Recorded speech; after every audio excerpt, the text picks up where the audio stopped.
l'heure du journal de l'Afrique, soyez les bienvenus sur France 24. À la une ce soir, début des concertations en Guinée. À l'appel des putschistes, les discussions avec la société civile et l'opposition ont démarré ce mardi. Objectif, renouer le dialogue et former un gouvernement inclusif. Nous serons à Conakry dans ce journal. La France s'inquiète de voir le groupe privé russe Wagner s'implanter au Mali. Ce groupe de mercenaires pourrait déployer 1 millier d'hommes dans le pays. L'arrivée de ces troupes pourrait remettre en cause l'engagement de la France au Mali. Les soldats français y combattent les djihadistes depuis 8 ans. Nous reviendrons sur ce groupe et ses objectifs dans ce journal.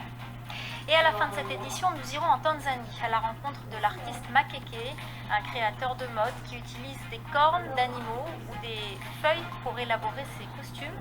Il organise également des défilés de mode qu'il présente à travers l'Afrique et l'Europe. Les détails dans un instant. En Guinée, les consultations entre militaires au pouvoir et forces de l'opposition ainsi que la société civile ont démarré aujourd'hui. Depuis leur arrivée au pouvoir, après le coup d'État contre le président Alpha Condé, les putschistes multiplient les gestes de conciliation. Ils n'ont toutefois pas encore tracé une feuille de route pour la transition. Les précisions à Conakry de Sarah Salon.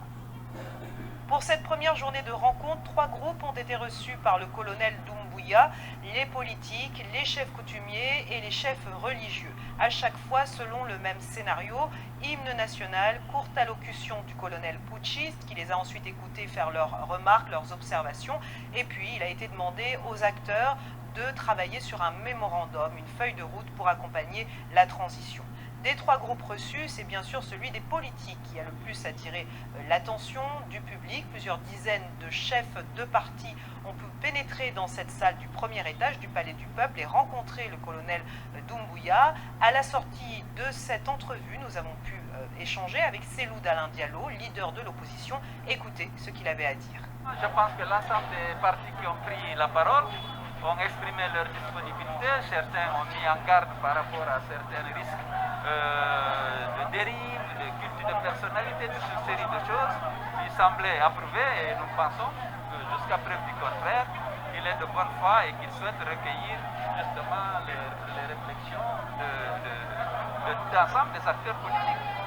Il y a eu aussi beaucoup de frustration en ce premier jour de rencontre. Certains n'ont même pas pu pénétrer dans la salle où avaient lieu les concertations. C'est le cas d'Étienne Soropogui, opposant bien connu ici en Guinée, fraîchement sorti de prison. Il a été libéré par les putschistes cette semaine. Écoutez-le.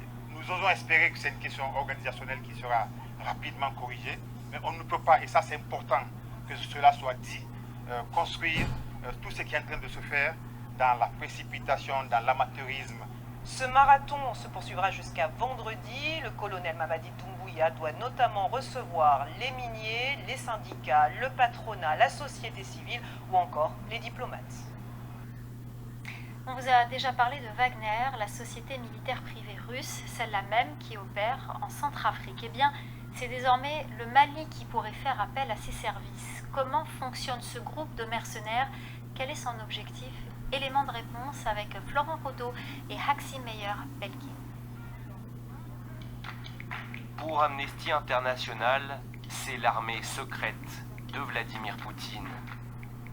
Fort de 2500 à 5000 mercenaires, le groupe Wagner s'est déployé depuis 2014 dans les zones de conflit de la planète où la Russie a des intérêts stratégiques, comme en Syrie.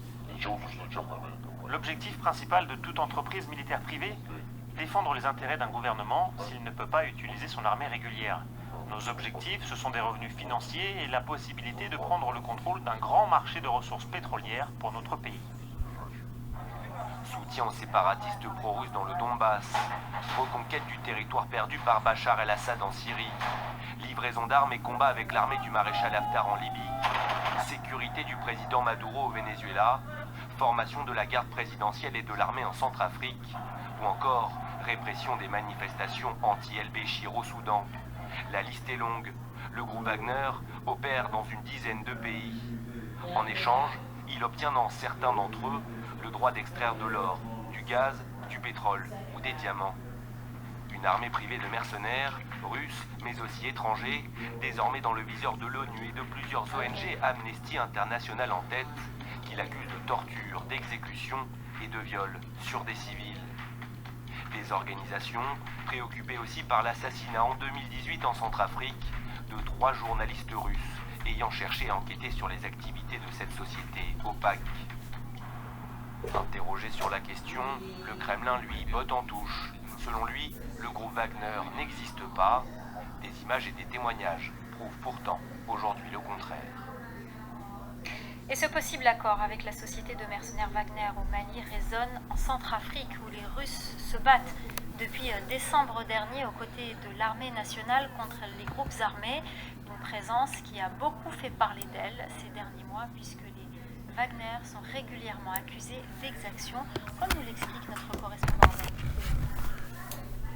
Le groupe Wagner est implanté depuis plusieurs années en République centrafricaine. Alors, Moscou a déployé des instructeurs russes dans le pays depuis 2018 pour former l'armée nationale, mais derrière ces instructeurs, c'est la société de mercenariat privé qui opère notamment selon un rapport d'experts des Nations Unies.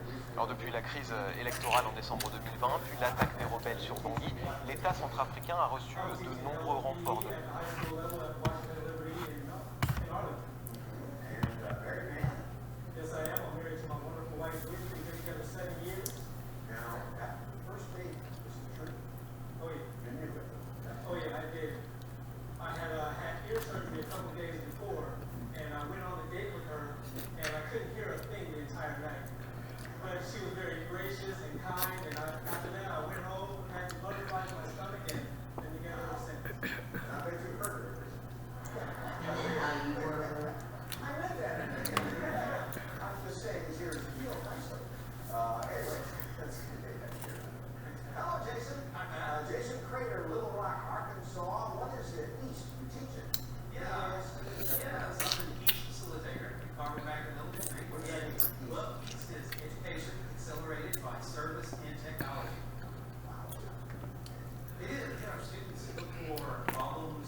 Jusqu'à 2000 mercenaires seraient présents. Ils combattent encore aux côtés de l'armée nationale en région. Et depuis janvier, ils ont repoussé.